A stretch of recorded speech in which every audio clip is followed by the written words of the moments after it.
கோவையில் 2019ஆம் ஆண்டு பள்ளி மாணவியை பாலியல் துன்புறுத்தல் செய்த வழக்கில் 7 பேருக்கு சாகும் வரை ஆயுள் தண்டனை விதித்து கோவை போக்சோ நீதிமன்றம் தீர்ப்பு வழங்கியுள்ளது. இதுகுறித்து நமது செய்தியாளர் மாரியப்பன் வழங்கும் கூடுதல் தகவல்களை கேட்கலாம். மாரியப்பன், இந்த வழக்கின் பின்னணி குறித்து சொல்லுங்க. தற்பொழுது தண்டனை விவரங்கள் வழங்கப்பட்டிருக்கிறது. இது குறித்து முழுமையான விவரங்களை நீங்க பதிவு பண்ணலாம்.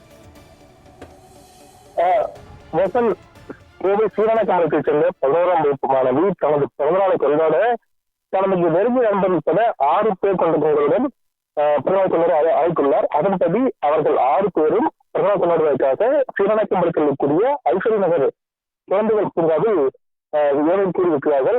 அப்போது அந்த மாணவி நெருங்கிய நண்பரான மணிகண்டன் மாணவியை பாலியல் பலாத்காரம் செய்திருக்கோடு அதை மற்றொரு நண்பர் தனது செல்போனில் படம் எடுக்க மற்ற 4 பேரும் யாரும் வருகிறார்களோ என காவல் காத்திருக்கிறார்கள். தொடர்ந்து அந்த மாணவி 7 பேரால் கற்பழிக்கப்பட்ட நிலையில் இந்த வழக்கு தொடர்பாக ஆர்எஸ்புரம் காவலரை அனைத்து மகளிர் காவலர்கள் புகார் பதிவு செய்யப்பட்டு விசாரணை நடத்தப்பட்டது.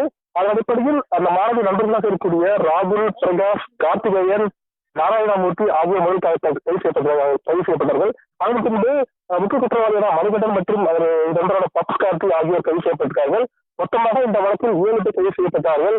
அதாவது மணிகண்டன், கார்த்திக், ஆட்டோ மணிகண்டன், ராகுல், பிரகாஷ், நாராயணமூர்த்தி மற்றும் கார்த்திகேயன் ஆகிய 7 பேர் கைது செய்யப்பட்டார்கள். இந்த வழக்கினுடைய விசாரணையானது போக்சோ நீதிமன்றத்தில் நடைபெற்ற நிலையில் தற்போது இந்த வழக்கினுடைய தீர்ப்பு வழங்கப்பட்டிருக்கிறது.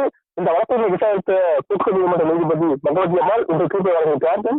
அதில் 7 பேரும் குற்றவாளிகள் என அறிவிக்கப்பட்டுள்ளது. 7 பேருக்கும் சாகும் வரை ஆயுள் தண்டனையானது விதிக்கப்பட்டு தீர்ப்பளிக்கப்பட்டிருக்கிறது.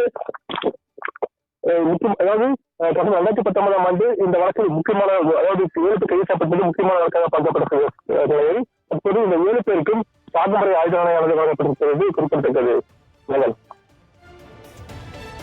விவரங்களை வழங்கியதற்கு நன்றி மாரியப்பன்.